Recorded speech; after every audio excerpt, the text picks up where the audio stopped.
정부 시절에 대통령의 필사, 우리가 영어로 얘기하면 스피치라이터라고 하죠. 연설 비서관을 지내신 분입니다. 전북대학교 강원국 초빙 교수 전화 연결하겠습니다. 안녕하십니까? 네, 안녕하세요. 예. 네, 강원국입니다. 예. 어제 이제 광복절 경축사 쭉 들으셨죠? 그죠? 예, 저도 이 방송이 있다고 그래서 들었습니다. 예, 고맙습니다. 좀 예. 안 듣다가 어제 좀 들었습니다. 예. 근데 제가 일단 여쭤보는 게, 이 스피치라이터, 이 연설 이렇게 작성 비서관을 하실 때예요. 예.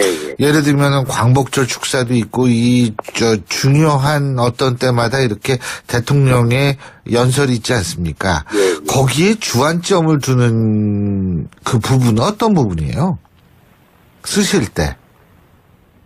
아무래도 이제 여러 가지 포인트가 있는데요. 네. 그 다음날 신문에서 일면 제목에 어떤 게 나오게 할 것인가, 또는 이번 연설과 관련해서 관련국이라든가 이해 당사자들이 있지 않습니까? 예. 그런 사람들에게 어떤 반응을 얻어낼 것인가.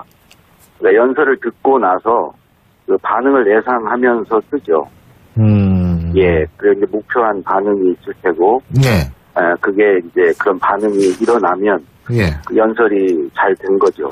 그러니까 목표한 반응이 있다. 이 여론의 반응 말씀하실 텐데요. 그죠? 여론도 있고, 이제 어제 같은 연설에는 미국이라든가 북한 메시지가 있지 않습니까? 예. 자, 그러면은 네. 미국, 북한 메시지 있었다고 말씀하셨는데, 네. 예, 맞습니다. 어제 이제 가장 언론이 많이 주목하고 있는 부분이 대북 관련 메시지라고 볼 수가 있는데, 어떤 차이가 있다고 보십니까? 역대 대통령들의 8.15 경축사 메시지와 비교했을 때요. 어제 연설을 들으면서 이제 참 대통령의 어떤 고심의 흔적이 보이고요. 예. 또 한편으로는 이제 좀 답답함이 묻어났습니다. 북한이라든가 이제 미국, 일본에 대해서 이제 하실 말씀이 참 많을 텐데, 예. 좀 속 시원하게 말을 할 수 없는 상황이고, 예. 그런데 이제 그걸 우회적으로 이제 표현하면서 다 이제 얘기를 하려니까 참 어려웠을 것 같다. 근데 통상 역대 김영삼 대통령 때까지는 네. 8.15 경축사에서 대북 제안이라든가 무슨 통일 부상 어떤 원칙을 천명하는 계기로 썼거든요, 경축사를. 네. 광복절 경축사를. 근데 이제 김대중 노무현 대통령 때 오면서 이제 남북 화해협력 이런 정책들이 일상화되면서 네. 경축사에서 별로 언급을 안 했어요. 그랬는데 이번 경축사도 새로운 얘기를 하기보다는 이미 한 약속을 잘 지켜나가자.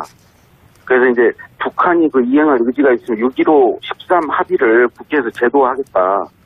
이런 얘기를 하는 게 좀 눈에 띄었습니다.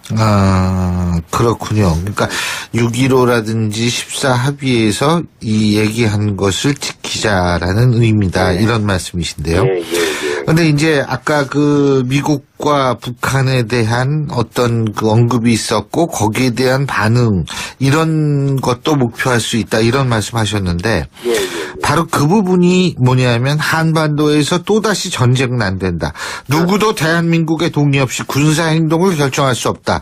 굳건한 한미동맹으로 안보 위기를 타개할 수 있다. 그러나 동맹국에만 의존할 수 없다. 이 얘기 아니겠습니까? 그렇습니다.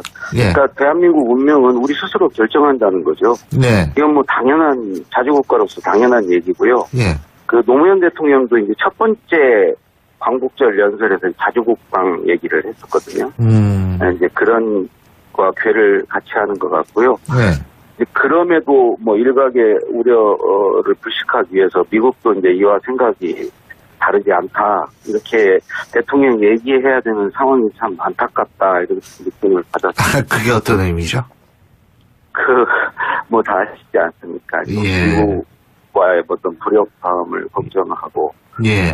이제 그럴까 봐서 일각에서는 이제 자주란 말만 해도 이렇게 좀 알레르기 반응을 일으키는 경향이 있지 않습니까?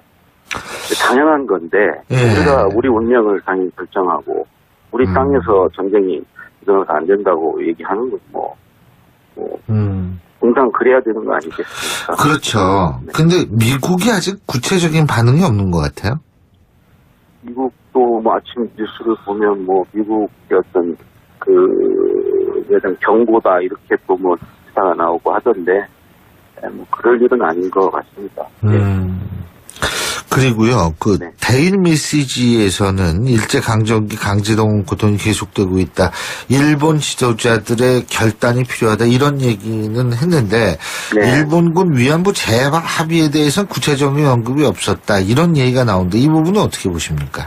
저는 그 얘기를 했다고 생각하고요. 예. 그 연설문 내용 중에 보면 예. 그 피해자의 명예회복과 보상, 진실 규명과 재발 방지 약속이 국제사회 원칙이다. 예. 이것을 이제 한국은 지켜나갈 것이다. 지켜나간다는 말은 아직 명예훼손과 보상이 제대로 이루어지지 않았다는 얘기 아니겠습니까? 예. 그리고 이제 일본에 대해서도 이제 이것을 지키라는 얘기고요. 예. 그러기 위해서는 일본 지도자들의 좀 용기가 필요합니다. 국민들을 설득해야 되는데. 예. 이런 건 뭐 노무현 대통령 첫 방일 연설 때부터 일관되게 얘기해오는 거죠. 예.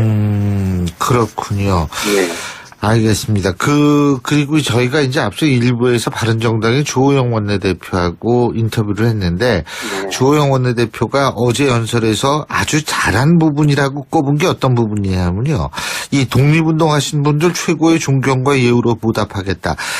그러니까 그 3대, 그 후손들까지도, 국가에서 책임지는 모습을 보이겠다라는 얘기하는 바로 그 부분이라는 걸 꼽았거든요. 예. 어떻게 예. 보십니까? 이제 이 보호는 주로 이제 현충일 연설에서 현충일 추념사에서 많이 다루는 테마인데요. 예. 이번에 이제 특별히 대통령께서 언급하신 거는 사실 우리 현실이 그 일제 강점기 때 매국한 사람들은 대도선선 어렵게 살고, 예. 오히려 이제 매국한 사람들이 뭐 3대가 떵떵거리는 이런 현실, 예. 이거에 대해서 이런 기회주의를 좀 청산하고 정의가 승리하는 역사를 만들자, 이런 얘기를 하기 위해서 애국을 보훈을 애국의 출발점이 되게 하겠다 얘기하신 게 아닌가 싶고요. 예. 이거는 또 건국절과도 관련이 있는 것 같아요. 임시정부 법통을 이어받아서 그 임시정부 이후 그 해방될 때까지 독립운동한 이분들을 예우해냈다는 거니까 그런 것과도 관련이 있는 것 같습니다. 예, 그렇군요. 예. 보통 근데 이런 거는 현충일 때 많이 나오는군요. 이런 연설은. 그죠? 그렇죠. 보훈은 현충일 때 얘기를 하는데, 이번에는 좀, 앞서 얘기한 이런 맥락에서 예. 다시 한번 얘기를 한 것 같습니다. 박수가, 역대 경축사 중에 가장 많이 나올 정도로 앞에 집중적으로 박수가 나오더라고요. 예. 네. 그랬군요. 예. 근데 어제 연설뿐 아니라 지금 문재인 대통령이 취임 이후에 쭉 한 연설, 특징이라면 어떤 점을 꼽으시겠어요? 제가 보기에는 이제 노무현, 김대중 대통령 연설의 강점들을 다 가지고 있는 연설인데요. 그러니까 논리에다가 이렇게 감성을 좀 더하고, 예. 이게 담론만이 아니라 어떤 민생의 문제, 내용에 이제 균형을 이루어가지고 상당히 공감과 호응을 얻고 있는 것 같아요. 예. 근데 아무래도 연설은요. 예. 사람이 중요합니다. 누가 말을 했느냐가. 기본적으로 문재인 대통령에 대한 지지와 신뢰가 있다고 봐야 되겠죠. 그게 예. 연설에 대한 좋은 반응으로 저는 나타나고 있다고 봅니다. 그렇군요. 지금 대통령이 이제 연설하는 건 우리나라뿐만이 아니죠. 외국도 연설하지 않습니까? 그죠? 예. 그러니까, 외국에서는 이렇게 국가 원수가 연설을 하면은, 이 전문을 울리는 경우도 있고 이런 모양인데, 그런 거하고 이렇게 비교를 했을 때, 우리나라에서 대통령 연설에 주목하는 정도는 어떻게 평가하십니까? 아주 낮죠. 낮다고요? 아주 낮아요. 예. 최근에 와서 좀 연설에 관심들을 가지시고요. 예. 과거에는 연설에 그다지 관심을 안 가졌던 이유가 과거 이제 오랜 군사 독재 권위주의 시절에 이제 대통령 연설이라는 게 그냥 의례적이고 어떤 교시 같은 성격이었거든요. 맨날 하는 얘기 한다 이거죠. 그렇죠. 이제 그런 세월이 오래됐기 때문에 그걸 관심을 안 가졌고요.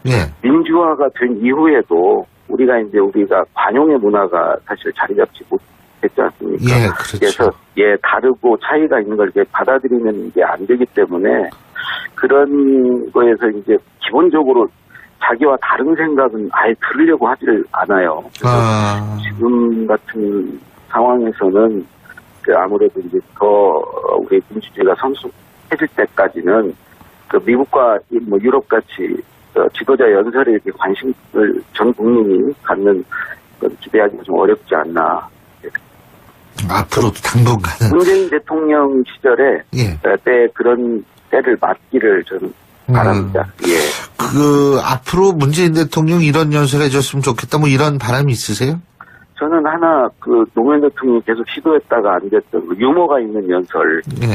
그런 유머를 아주 여유 있게 받아들이는 어떤 분위기, 정치 지형 이런 것들이 만들어졌으면 좋겠습니다. 예, 근데 그 유머라는 게 이게 조금 잘못하면 또 오해를 불러일으킬 수도 있는 거 아니에요? 예? 그러니까 뭐 국회 연설 같은 거 하실 때도 항상 유머를 준비해 가셨는데 막상 단상에 딱 서면 도저히 유머를 구사할 수 없는 분위기고 그런 상황이기 때문에 항상 못하고 오셨죠. 그렇군요. 근데 우리도 이제 그런 여유를 가질 때가 됐다고 생각합니다. 예, 맞는 말씀이십니다. 예. 오늘 말씀 여기까지 듣죠. 고맙습니다. 예, 고맙습니다. 예, 지금까지 강원국 전 청와대 연설비서관이었습니다.